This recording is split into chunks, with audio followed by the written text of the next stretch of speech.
Nossa intenção é que você saia daqui pelo menos com uma noção.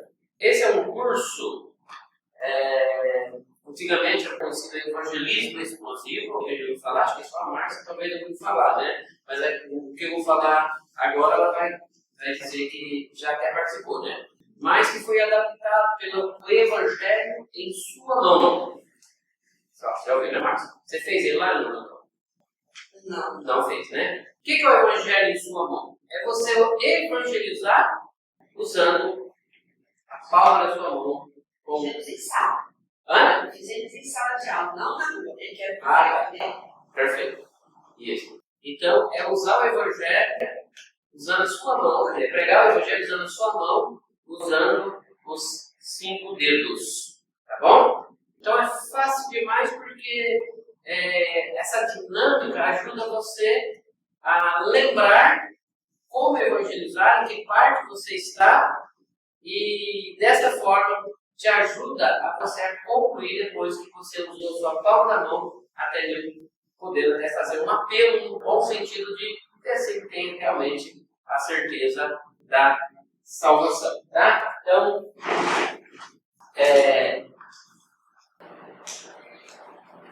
a unidade 1 diz: eis-me aqui, estou pronto para evangelizar, tá? Então você vai acompanhar tudo que eu vou passar aqui, está dentro da sua apostila, tá bom? Bom dia. E eu queria fazer uma pergunta. Vou fazer uma apostila para você, tá? Porque daqui a pouco o menino já traz para você. Eu queria fazer uma pergunta para você. Você, pessoalmente, você com uma outra pessoa, ou mais pessoas, conseguiu evangelizar, chegando a uma conclusão, a pessoa talvez decidiu ou não? Já?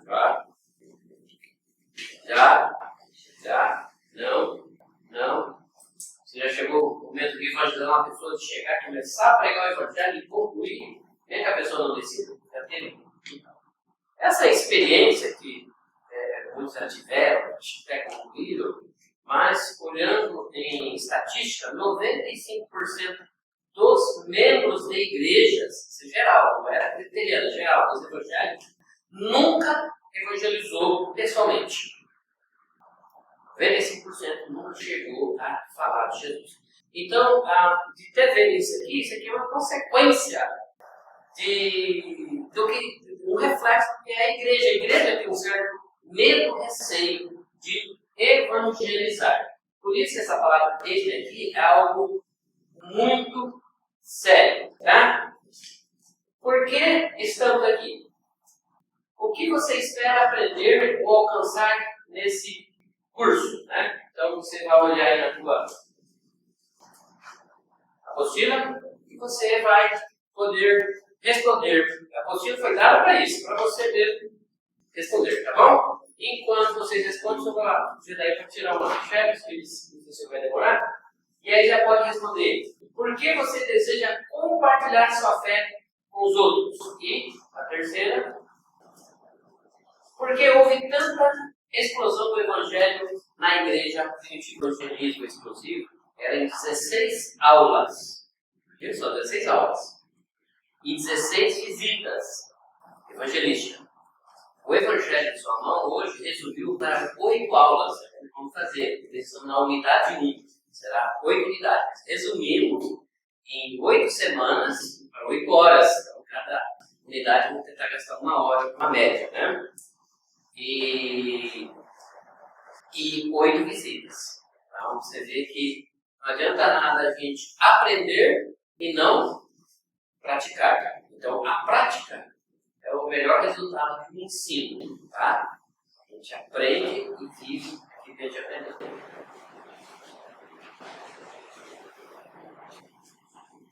Talvez a última questão, se você quiser deixar um pouquinho, vamos discutir, mas se você quiser escrever, se você sabe um pouco de história da Bíblia, em Atos, né? Que é a terceira pergunta, você pode responder. Se não quiser, a gente na hora iremos responder junto e facilitar, ok? Pergunta: o que você espera aprender ou alcançar esse curso? Segunda, por que você deseja compartilhar sua fé com os outros?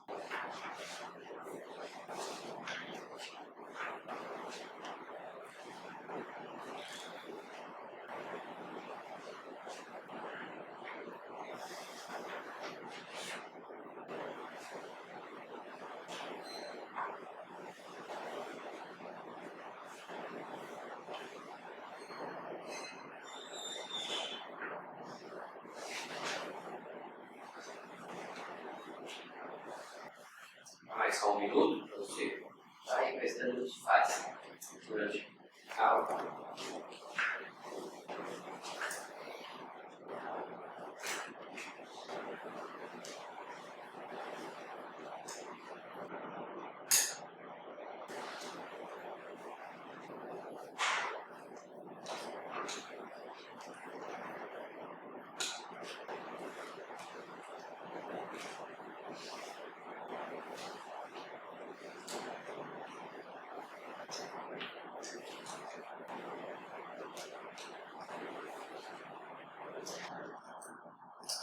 Ok?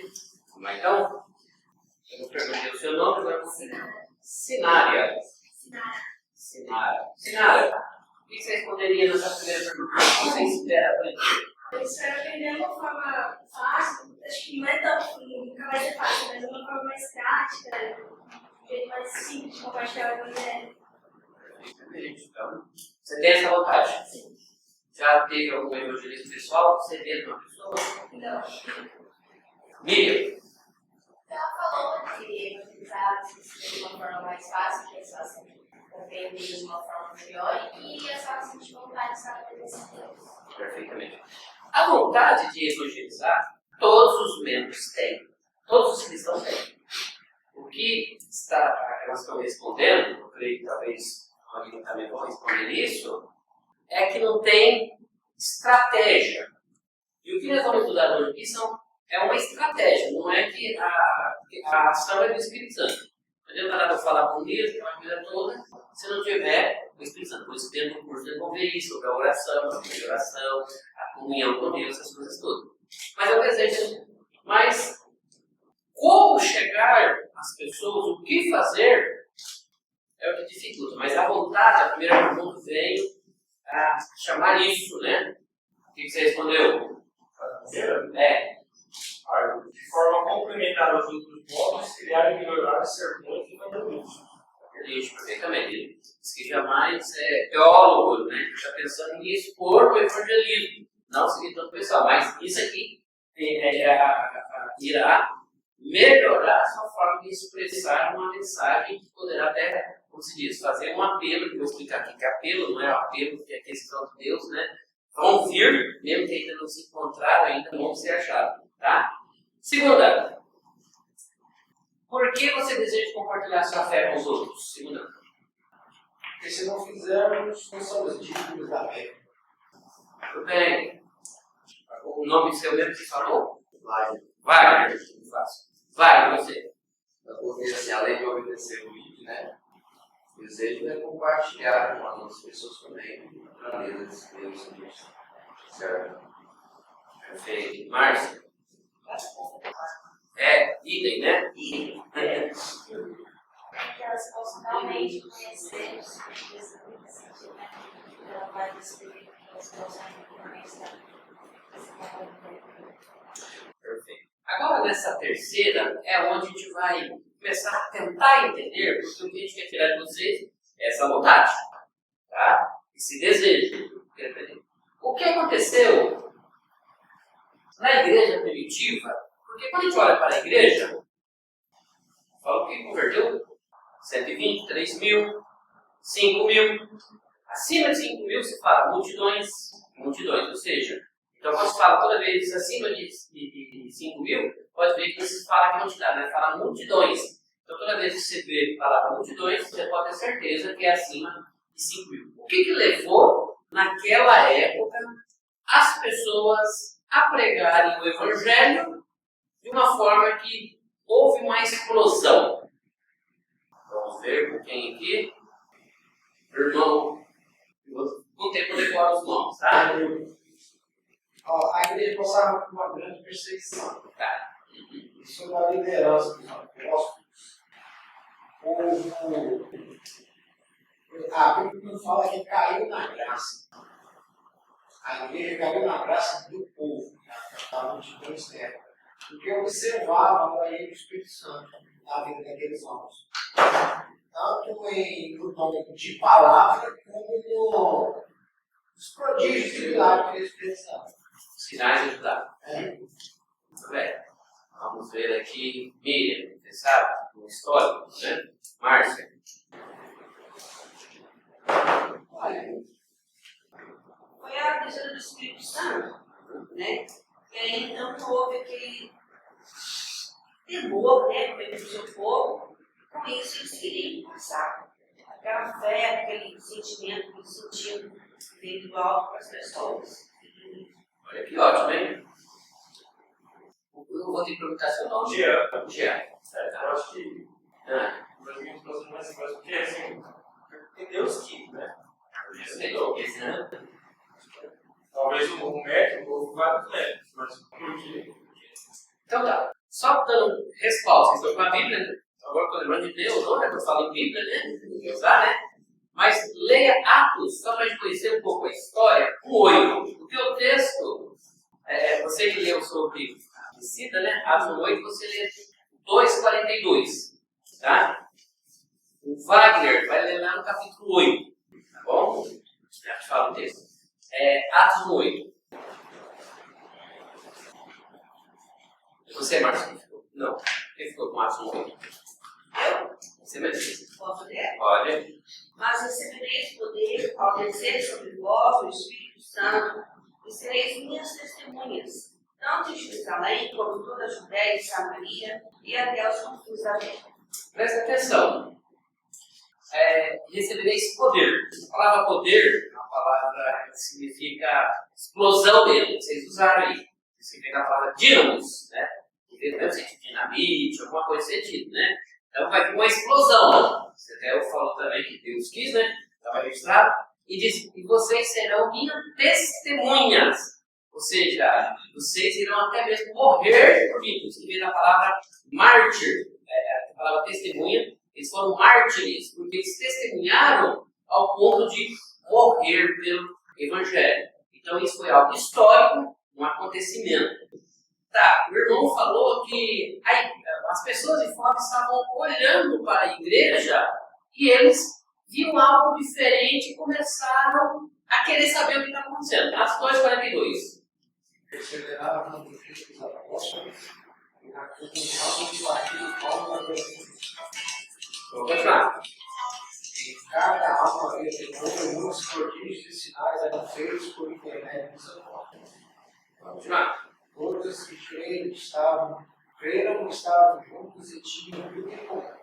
Vendiam as propriedades e bens, distribuindo o produto entre todos. Tá, lê agora só 47. Você não sabe o que Louvando a Deus e cantando com a simpatia do povo, enquanto isso acrescentava no Senhor dia a dia os que iam sendo salvos. Prestou atenção na leitura que o irmão fez? Olha, quem perseverava? A igreja.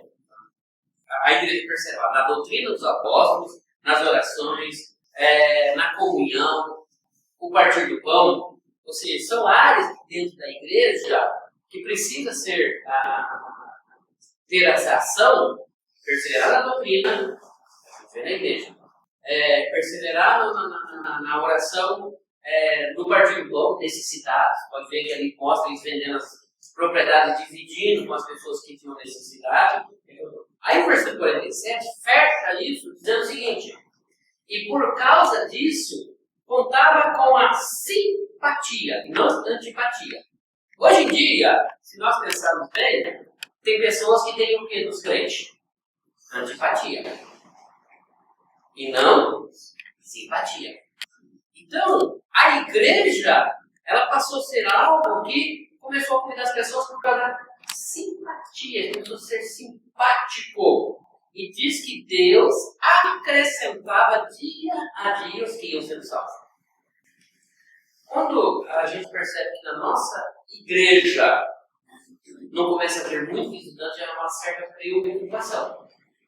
Até mesmo, se vem uma pessoa visitar a nossa igreja uma vez e não volta mais, é preocupante. O contrário, eu já posso dizer o seguinte: se as pessoas estão vindo à igreja e aqueles que vêm voltam outro dia, quer dizer que a simpatia, essa palavra aí, está dentro da igreja. Isso é importantíssimo. Tá? E quem é que percebe isso? Vocês vão perceber. Agora, algo chave que vai confirmar, que vai mostrar o que vocês estão fazendo, está no capítulo 8, que é o Wagner, né? 8, 1 em diante. Me ajudem a esclarecer esse texto, vocês vão me ajudar. Naquela ocasião, desencadeou-se grande perseguição contra a igreja de Jerusalém. Todos, exceto os apóstolos, foram dispersos pelas regiões da Judéia e de Samaria. Alguns homens piedosos sepultaram Estevão e fizeram por ele grande lamentação. Saulo, por sua vez, devastava a igreja, indo de casa em casa, arrastava homens e mulheres e lançava na prisão. Os que haviam sido dispersos pregavam a palavra por onde quer que fosse. Indo Felipe e Pedro para uma cidade de Samaria, ali se anunciava Cristo. Quando a multidão ouviu Felipe e viu os sinais miraculosos que ele realizava, deu unânime atenção ao que ele dizia. Os espíritos imundos saíam de muitos, dando gritos, e muitos paralíticos e mancos foram curados. Assim houve grande alegria naquela cidade. Perfeito. Até aí, tá bom. Vamos prestar atenção. Lá em Atos 8, que a Márcia leu, falou que eles iriam receber poder e eles seriam testemunhas. Aonde? Samaria, Judéia, até os confins. Começava em Jerusalém. Aqui, historicamente, já se passou um tempo. O evangelho estava crescendo. Havia muitas conversões. Mas peraí, o 1:8 ainda não tinha sido praticado, porque precisava de gente ir a Judéia, Samaria, até os confins. Estava em Jerusalém. Então estava muito bom e acomodado. Ou seja, estava cômodo eles ficar em Jerusalém. Mas peraí, a Bíblia diz que eles tinham que sair. E o que Deus fez para que houvesse essa dispersão? Para cumprir Atos 8? Hã? Estevão morreu. Mas morreu só a morte dele o suficiente. O que houve mais? Perseguição. Preste atenção, irmãos. Então, tem certas coisas que acontecem que fala, mas que Deus é esse? Não. Se não tivesse feito isso, o povo se encontrava onde? Em Jerusalém. Vou falar dos pais de vocês, dos avós. Aqueles que vieram com o Evangelho, tá? Talvez você é convertido, então você não pode dizer, mas aqueles que vieram com o Evangelho. Talvez lá do Espírito Santo, lá de Minas Gerais, lá nos anos 80, 70, 80. Eles vieram para Rondônia fazer o quê? Esse pessoal na época. Migrar, mas com a intenção de ganhar o quê? Terra. Aí, a cabeça deles era vir ganhar terra. Mas juntaram um grupo de presbiteriano aqui, não ficou sabendo dos 4, 5 quilômetros tinha um outro presbiteriano. Eles fizeram o quê? Uma congregação e tal. E aí organizaram-se com a igreja e se faz igreja. Então tem certas coisas que o mover de Deus na história é tremendo. E aqui teve que ter uma perseguição para que o povo pudesse cumprir. Agora, a segunda palavra que eu queria deixar para vocês em cima desse ponto. Quem foi que saiu para a Judéia, Samaria, até os confins? Quem foi? O texto vai dizer. Olha o texto lá. Vamos lá. No texto desses apóstolos Ficaram. exceto os apóstolos, Os discípulos, que eram quem? os convertidos. Os convertidos. Deu para entender? Sabe quem é que saiu então para evangelizar? Foram os apóstolos crentes. Os crentes, os leigos. Tá brincando. É vocês. Não é o pastor. O pastor ficou lá, bonitão em Jerusalém, e falou: ó, vocês vão sair. Aí vocês falam: peraí, mas o que eles conheciam? Que curso? Por exemplo, os apóstolos ficaram quantos anos de curso, fazendo curso com um professor? 3 anos! E os leigos? E aqueles que eram novos convertidos? Quantos anos de curso eles fizeram? Vocês sabem, talvez alguns meses, talvez 1 ano, 2 anos aqui, que talvez registra a história. E ele falou: é vocês que vão. Como é que nós vamos fazer? Então, essa palavra testemunhar, que é o que nós vamos estar aqui falando, é o que vocês vão aprender. Aprender sim, vocês sabem, só que talvez vocês vão colocar em formas que facilitam a evangelização. Agora, uma pergunta para vocês. Eu quero a resposta. É mais fácil um pastor evangelizar assim, ter contato com o incrédulo ou os membros? Quem tem mais acesso aos incrédulos? O pastor ou os membros da igreja? Por quê? Porque o pastor estava sempre ocupado com a igreja, sempre na igreja, ocupado com as coisas da igreja. E nós estamos lá com multidão. Por exemplo, no trabalho, você trabalha onde? Em casa. Mas com teus vizinhos, você tem contato com os vizinhos? Você não conversa com eles, não. Você estuda? Então, você estuda em colégio secular só no crente? Não, né? Em escola secular. Você tem amigos, então? Sabe quem são os amigos do pastor? Sabe quem são os membros? Quem vai em casa e na casa de quem eu vou são os membros. Vocês, quando eu falo vocês no sentido da membresia, tem contato na escola, tem contato no trabalho, no comércio, vocês conhecem todos. A gente conhece, mas o nosso conhecimento é restrito. Então, para a evangelização, não é o pastor é como membro para evangelizar. Mas a evangelização compete a cada membro. Por isso que, como eu falei no começo, 95% nunca levou uma pessoa a Jesus. Ou seja, nunca falou de Jesus. Porque acha que o compromisso é de quem? A igreja em geral ela tem essa visão. O pastor é o responsável, vai falar isso. Por exemplo, eu me deparo muitas vezes com o pastor Alessandro estudando. Ele estuda muito, ele lê muito, né?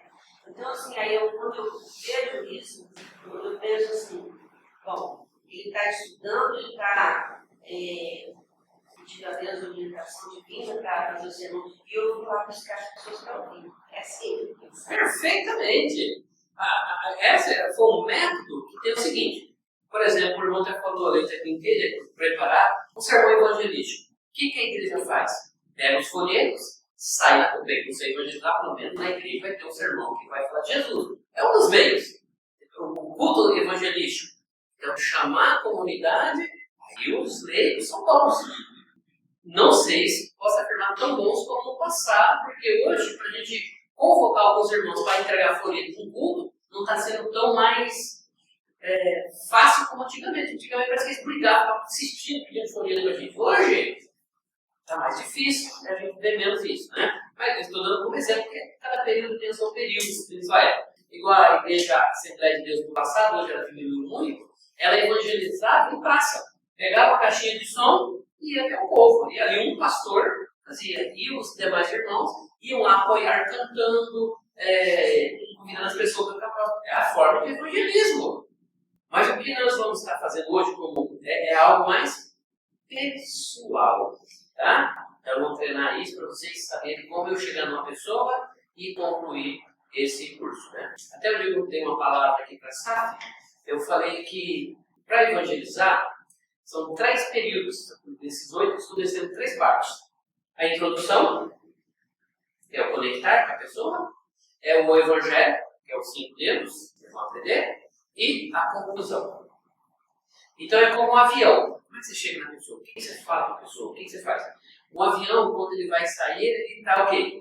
Ele vai ter que subir. Você sabia que é o período que as pessoas ficam mais, ele agarra mais naquelas duas alavancas que tem ali, fica. Ninguém fala nada, porque já no começo chegou, olha, pessoal, vamos subir, então o pessoal põe assim, se cai um trem aí, você respira, segura, aperta o cinto e tá, ninguém fala nada, desliga o celular. Põe tanto medo que a gente senta ali e já fica igual um salvadinho, né? Quietinho. Subiu.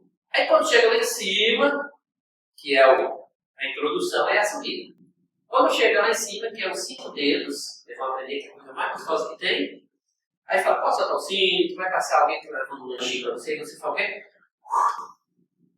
Aí tá, aí quando vai chegando, o comandante fala, já estamos chegando, tá perto, assim, tem um tragou todo. Então é a descida. Na descida você de novo, você segura, respira, e enquanto não bate lá um pneuzinho no chão que você sente e vai freando tudo, aí você solta. É quando você vai concluir o teu evangelismo. É desse mesmo jeito. Todo começo para você chegar na pessoa não é fácil. O que leva as pessoas a não evangelizar? Vocês sabem? Medo, timidez. Medo, timidez. Alguém mais? Isso é uma palavra muito forte aí que Às vezes a gente depara com pessoas machucadas, né? Com algumas formas incorretas. E aí, às vezes, principalmente um desconhecido, né? Se você já for filho, você é um cristão, ele já solta as bombas que já soltaram para ele, e você também faz o mesmo. perfeitamente. Ele criou uma antipatia no passado, né? Perfeito. O que mais pode acontecer da gente não querer evangelizar? Preguiça. A pessoa também acha que ela não tem palavras, né? Palavra, né? Não tem palavras. Preparo. Sendo que a própria Bíblia fala assim, quando você tem esse desejo, não é nem você mesmo que vai falar. Quando você abre sua boca, é o Espírito Santo de Deus que vai falar com você. É o que nós fizemos agora aqui no capítulo 8 de Atos. Que preparo tinha a igreja. Eu vou usar aqui a Miriam, não, Michele, se você ganhar um presente é caro, vamos supor assim, você ganhou alguém e falou assim, olha, eu vou te dar um carro. Pegou a chave e entregou. Michele, toma um carro. Você pega o carro, você vai ficar toda feliz. O que você diria para a Márcia? Márcia, o que você falaria para a Márcia do carro? Pode falar para a Márcia. Você ganhou um carro e pegou. O que você falaria para a Márcia?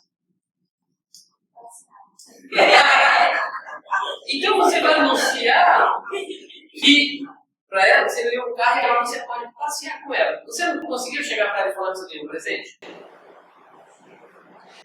Agora vamos supor que você ganhou um carro e aí a pessoa fala assim, olha, eu queria que você procurasse alguém, conversasse com alguém para eu poder dar um carro para mais alguém. O que você falaria para a Márcia agora?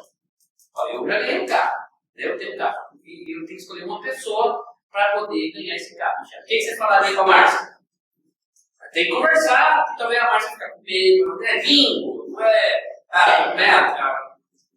cap, não sei o que tem um negócio que tem a cap. O que você falaria para convencer ela? Vamos lá. É o caso. Mesmo que você ganhou.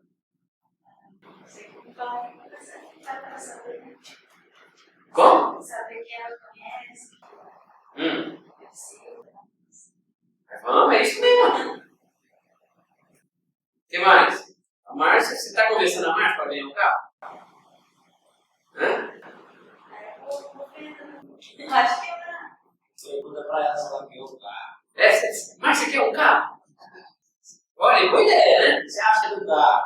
Você gostaria? Eu ganhei, olha, que maravilha. Mas você sabia que é isso que é o Evangelho?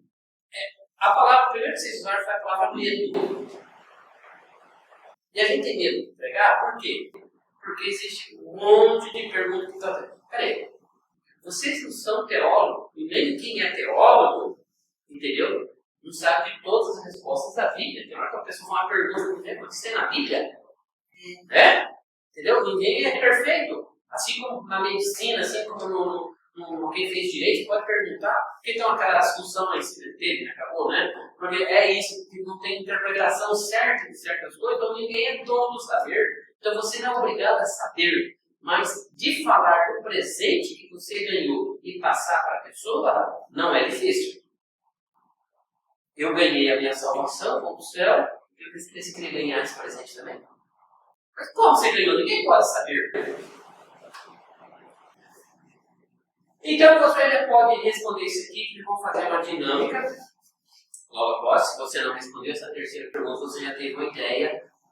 Por que tanta explosão do evangelismo da igreja primitiva? Se esperar só os 12 evangelizar pessoalmente, iria demorar. A não ser que fosse um culto público, como houve ali em Jerusalém, onde pregou para 3.000 pessoas, e os 3.000 foram batizados, ou mais talvez, mas 3.000 foram batizados, né? Mas o que levou a explosão do evangelho?